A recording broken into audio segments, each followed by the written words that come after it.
Jeffrey in Croydon. Jeffrey, good evening. Hi, good evening. How are you? Very well. How can I help you, Jeffrey? A regular listener, but first time to get through.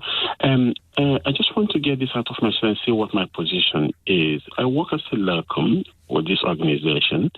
I'm sure I'm not allowed to mention the name here, I guess, for over 3 years. After 3 years, my contract was terminated, and which is expected of a locum. So at some point, your assignment will finish. So that wasn't a problem. The problem why I called is, as I try to move on to pastures new to other employment, it then dawned on me that my reference from my last employer was so damaging that every employment I get off, every job I get offered, gets withdrawn once they receive this reference. Ouch. How many jobs have you been offered that have been withdrawn? 3. Goodness. What did you do, Jeffrey? I mean, I don't mean what you did wrong in the job. What was your job? I'm a social worker. You're a social worker. So you're a locum for a local authority. Thank you for not naming the local authority. Were any allegations made against you during the 3 years? No. Why did they terminate your contract? They said, by their standard, by the new using less to do more, no longer meeting the target they set. So were you effectively made redundant? Well, they said contract terminated. That's exactly what the letter said, Okay. what the reference said. Yeah. Terminated. Have you seen a copy of the reference that they're sending? It's been made available to me, yes. Recently or some time ago? Actually, within the first one, because the hiring manager in the first one, after the interview, I got offered the role. So obviously they have to wait for references to come through. As soon as this reference came, the hiring manager called me and said, Jeffrey, unfortunately, we have to withdraw the offer because... Just give me a summary of what the reference says about you. The reference without it specifying anything specific, I think from what the manager said... No, you told me you'd seen a copy of the reference. So don't tell me how someone described it to you. You've read it. Tell me what it actually says. The competencies and experiences were completely unreflective of, they were just not satisfactory. That's not true for someone who has been with you for over 3 years as a locum. Hang on. And where they said, can I finish, if it's okay? Yeah. And where it said, can you re-employ this person, he said no. Okay, if it said, leaving aside the would you re-employ no, if it said satisfactory, why would that cause somebody to withdraw a job offer? Indeed, 3 people to withdraw a job offer. If it said unsatisfactory to lots of things, I get it, but satisfactory means you did the job well enough. Yeah. Some said unsatisfactory, some said just satisfactory. Oh, okay. Some said unsatisfactory. Yeah. Okay. Have you gone back to your old employer and asked them to explain why they're writing such a bad reference for you? Yes, my agency actually made that representation on my behalf to ask the manager who actually wrote the reference to look at the reference again because she wasn't engaging with me. And what was the response that you had?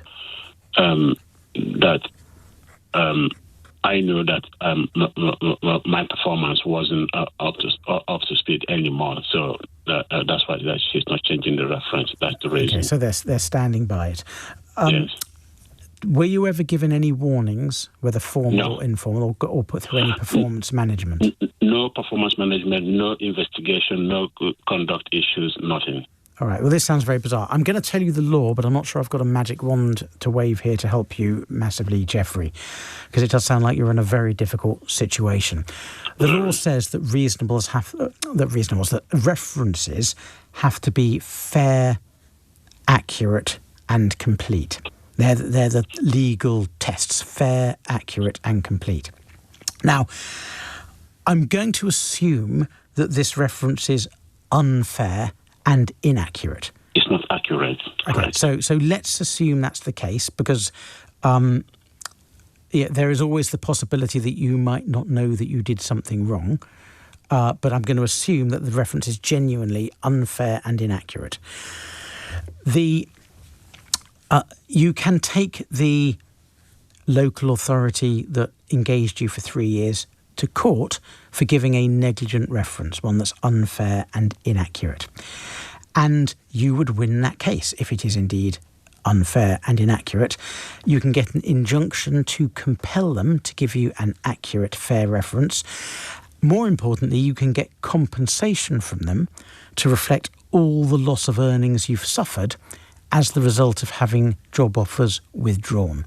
And make sure you keep careful written records of any job offers you have withdrawn.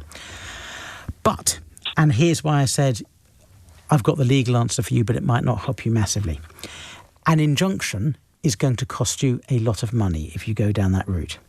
A claim for damages will cost you a lot of money, which you'll get back if you win, but that will take 2 years. An injunction's much quicker. It will be done within a couple of weeks. A claim for compensation will take a couple of years. And throughout those 2 years, you're probably going to remain struggling to find a job in the social care sector. The one saving grace will be, and I really hope your answer to this question is yes, are you a member of a union? Unfortunately, no. Okay. If you had been a member of a union, your union would have paid for you to go and get an injunction immediately.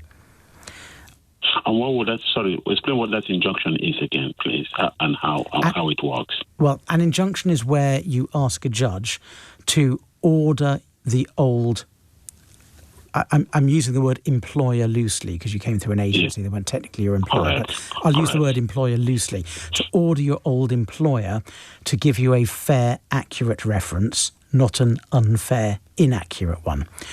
And I wouldn't say that sort of claim is common, but it's not uncommon. But it is super, super expensive. That's why without a union, it's not really a practical, without a union supporting you, it's not really a practical thing for you to go and do, Jeffrey. Jeffrey, I can't really help you any more than just telling you you have a legal claim here, but it's ridiculously expensive to enforce. The only other thing you could do, just realised, have you checked, or do you have any household or motoring insurance that covers legal expenses? Legal. Okay. Have a look at that, because if you do, contact your insurers and ask them to help you with funding a legal case. Thank you so much. Thank you. All right. Good luck, Jeffrey.